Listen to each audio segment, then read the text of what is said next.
how are drones really innovating this industry? And what are some of the big advantages that they offer compared to the traditional methods of boots on roof? So then that's a great question, Chris. Okay. For the solar industry, there's a couple different characters in a homeowner or a business owner going solar.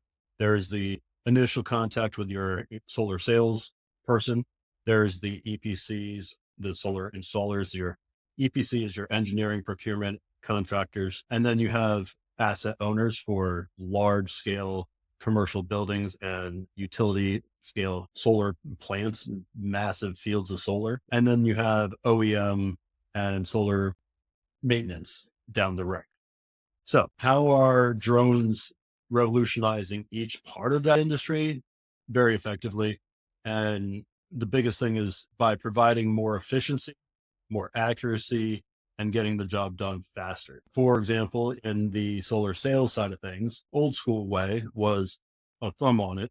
And a lot of people are going to laugh about that used to walk the edges of the house and say, okay, we can fit 15 panels up. Okay, so what is that going to do? There was no math to it. There was no science to it. It was just general guessing. Now we're at the point where we have a lot of satellite software. We have LiDAR. We have all these different technologies out there that are able to do a pretty good job, but are not real time accurate right now. A lot of times what you'll see in these newer neighborhoods that are being built is Google Maps, near map, or a plane flying overhead was maybe a couple of years ago. And what you see right now is not what you see on the satellite image. And if you don't have the right satellite image, you have a very hard time designing a solar system that is going to be accurate and produce what you're saying it's going to produce. What drones do in the pre-installation side of things is provide the real-time data to show a 3D solar irradiance viewshed of how much solar in production you can have on each little spot of the roof, and show, okay, here are some obstructions that you would want to move the solar panel here versus over top of a vent. Stuff that if you didn't know about ahead of time is going to cost you more money in go backs, in moving systems around, or potentially having to redo a permit because it's not the as built is not what was planned on the site design or the single line drawing. So those things really help just step it up to the highest accuracy on the back end. As you're installing the system, the drones can help provide that accuracy for the financing companies, for the third party ownership companies, where as an asset owner, they want to make sure that the solar system that they're paying for is producing the return on investment that they are signing off for. So large scale utilities do this. Asset managers for large commercial companies do this. It doesn't happen a lot yet in the residential or small commercial side because it isn't a high profit margin side of things for the solar installer. So the drones can definitely help in the installation side of things, the pre-install design side of things. And then also after you've had solar installed, great, you made the first step, but it's a long-term asset. It's a power plant, which is awesome. And the sun isn't going anywhere, but things break. Everything breaks. Like whoever came up with the idea that solar panels never need maintenance was a really good salesperson. And things get dirty. There's pollen. Anybody that lives anywhere near a city understands that things that go up must come down, and hail and weather and all these kind of things cause breakages and cause degradation over time.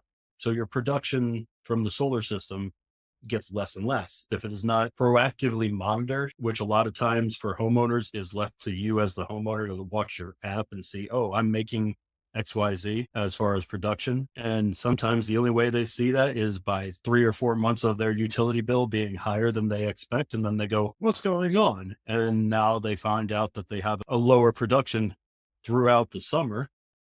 Well, you could be productive or proactive about that in late spring, early summer. Look for any pollen, look for any breakages, and have your OEM or your engineering and your basically maintenance companies be there for the fix right away, and have your production that you were proposed from the beginning as close to perfect as possible.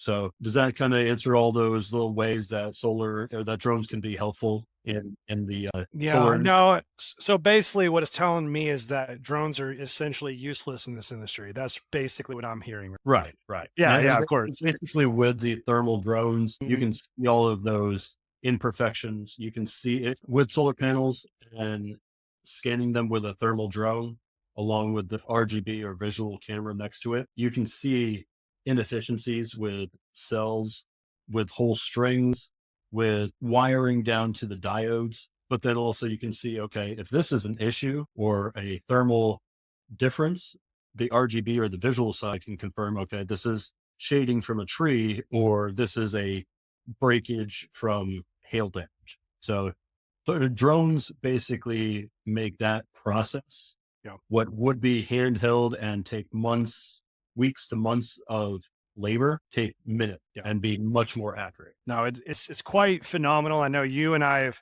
we've had extensive conversations about these different things. And one of the things that you just brought up that's really interesting to me is the measurement and getting accurate data using the drones. And I know you and I have had many conversations lately about measurements. And one of the things I just want people to recognize is that when you are generating measurements with existing softwares, most of the time you're using either satellite imagery or you're using airplanes. Here's the deal: if that airplane is flying at 5,000 feet, you are going to get a certain level of accuracy with those photos. And this is a limitation of the GSD of those actual cameras. However, on a lot of the flight profiles that we do for these houses, we're flying at around 60 to 100 feet. It shouldn't be that unreasonable and that much of a stretch to understand if you're flying a drone that close, you can get a lot more detail, which means your measurements are going to be much more accurate. Is that safe to say? Yes, that is Yeah. very simple to say.